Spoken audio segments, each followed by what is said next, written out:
गरीब के घर आया नया पंखा और फ्रिज। आह आह, क्या हुआ रेखा? गर्मी के मारे मेरे हाथ पैरों पर ये दाने निकल आए हैं। भाभी, थोड़ा सा बर्फ ला दीजिए।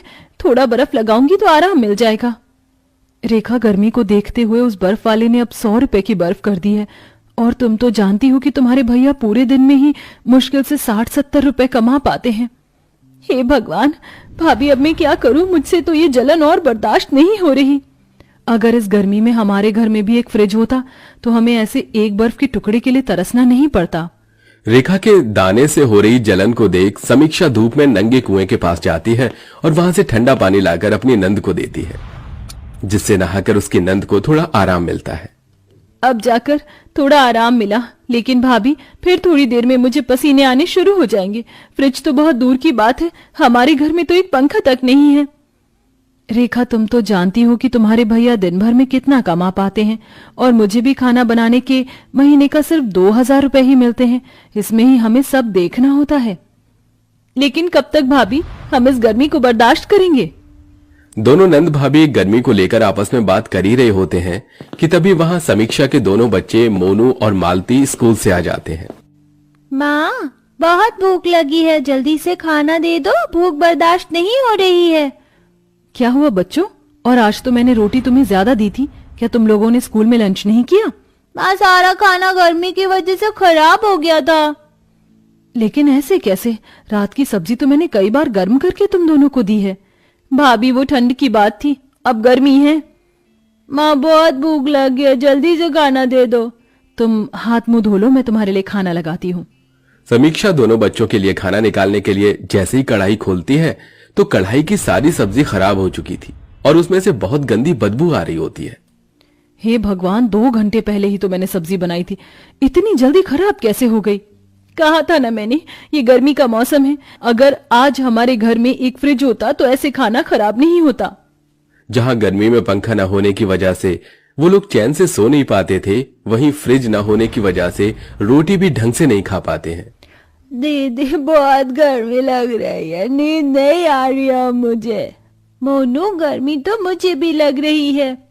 क्या हुआ तुम दोनों को? वैसे ही गर्मी की वजह से मुझे नींद नहीं आ रही है, ऊपर से तुम दोनों हो की।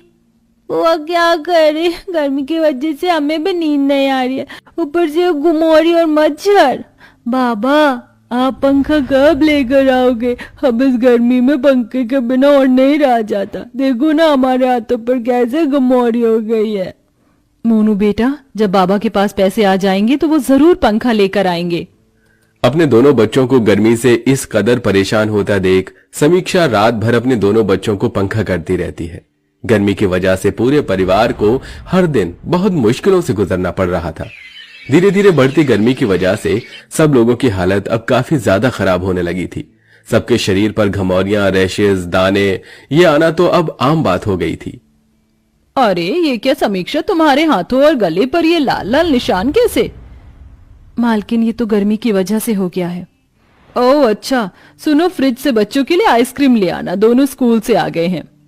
समीक्षा किचन में जाती है और शेफाली के दोनों बच्चों के लिए कटोरी में आइसक्रीम निकाल कर ले आती है। मम्मी, ये आइसक्रीम तो बहुत टेस्टी और ठंडी ठंडी है। मम्मी, थोड़ा एसी बढ़ा दो ना, बहुत गर्मी लग रही है। शेफाली के दोनों बच्चों को एसी में ठंडी ठंडी हवा में आइसक्रीम खाता देख समीक्षा को अपने दोनों बच्चों की याद आ जाती है कि कैसे उसके दोनों बच्चे रात भर गर्मी से परेशान रहकर चैन की नींद भी नहीं सो पाते। बढ़ती गर्मी की वजह से समीक्षा के दोनों बच्चों के शरीर पर बहुत ज्यादा गर्मी के दाने निकल आते हैं। साथ ही साथ बार बार आ रहे पसीने की वजह से दोनों बच्चों को पूरे शरीर में काफी ज्यादा जलन होती है। माँ, बहुत जलन हो रही है, कुछ करो ना माँ। इस जलन के मारे लेटा भी नहीं जा रहा है। माँ, शरीर पर थोड़ा ठंडा पानी डाल दो, जलन से थोड़ी बहुत तो राहत मिलेगी। बेटा, मैं कहाँ से लाऊं ठंडा पानी तुम दोनों के लिए? मटके का पानी भी बिल्कुल गर्म हो गया है। अब मैं अपने दोनों बच्चों की ऐसी हालत और नहीं देख सकता। अब चाहे मुझे कितनी ही मेहनत क्यों नहीं करनी पड़े, मैं जल्द से जल्द इनके लिए फ्रिज लाकर ही रहूंगा। अपने दोनों बच्चों की ऐसी हालत देख अनुज दुकानों में जाकर फ्रिज के दाम पता करता है। भाई साहब, ये वाला फ्रिज कितने का है? अरे ये पूरे 35,000 रुपए का है। क्या 35,000 का? ये तो बहुत ज्यादा महंगा है। अगर आपको ये महंगा लग रहा है तो आप ये ले लीजिए, ये पूरे 5,000 रुपए का है। सेकंड हैंड है लेकिन काम चलाऊ है। भाई साहब, मुझे आप बस कुछ दिनों की मोहलत दीजिए। मैं जल्द से जल्द 5,000 रुपए इकट्ठा करके ये फ्रिज यहां से खरीद ले जाऊंगा। जहां अनुज पहले मजदूरी का काम करता था, वहीं अब 5,000 इकट्ठा करने के लिए चिलचिलाती धूप में अनुज पत्थर तोड़ने का काम करता है। आह आह आह, मेरे पैर। नंगे पैर काम कर करके मेरे पैरों में छाले पड़ गए हैं, लेकिन मैं ऐसे हार नहीं मान सकता। अपने बच्चों के लिए तो मैं फ्रिज ला कर ही रहूंगा। रोज धूप में इतनी मेहनत करने की वजह से अनुज के हाथ पैरों में गर्मी की वजह से छाले पड़ गए थे, लेकिन अनुज अपने दोनों बच्चों के लिए कड़ी मेहनत करता है और कुछ दिनों के अंदर 5,000 रुपए इकट्ठा कर लेता है। अनुज उन पैसों को लेकर सेकंड हैंड फ्रिज लेने के लिए दुकान पर जा रहा होता है कि तभी उसे रास्ते में एक घायल लड़की दिखाई देती है, जिसे देख अनुज भागा भागा उसके पास जाता है। आप ठीक तो हैं? आपको ये चोट कैसे लगी? 2 चोर मेरा पर्स छीनकर भाग रहे थे। उनके पीछे भागते भागते मैं इस पत्थर से टकरा गई और मेरे सर पर चोट लग गई। अनुज उस लड़की को नजदीकी हॉस्पिटल ले जाता है और उसकी मरहम पट्टी करवाता है, जिसके चलते फ्रिज खरीदने के लिए जुड़े हुए सारे पैसे उस औरत के इलाज में लग जाते हैं। जिसके बाद अनुज घर आ जाता है और सारी बात अपने परिवार वालों को बताता है। एक तो आपने इतनी मुश्किल से 5,000 रुपए जोड़े थे और वो भी आपने उस लड़की की मदद करने में खर्च कर दिए। तो क्या उस लड़की को सड़क पर ऐसे घायल पड़े रहने देता? हम लोग गर्मी तो बर्दाश्त कर सकते हैं, लेकिन अगर उस लड़के को कुछ हो जाता तो? अनुज की बात सुन रेखा चुप हो जाती है, जिसके बाद अब पूरा परिवार फिर से गर्मी झेलने लगता है। लेकिन दिन पर दिन बढ़ रही गर्मी से अब मालती और मोनू की तबीयत और ज्यादा खराब रहने लगी थी। अब मेरे दोनों बच्चों का क्या होगा?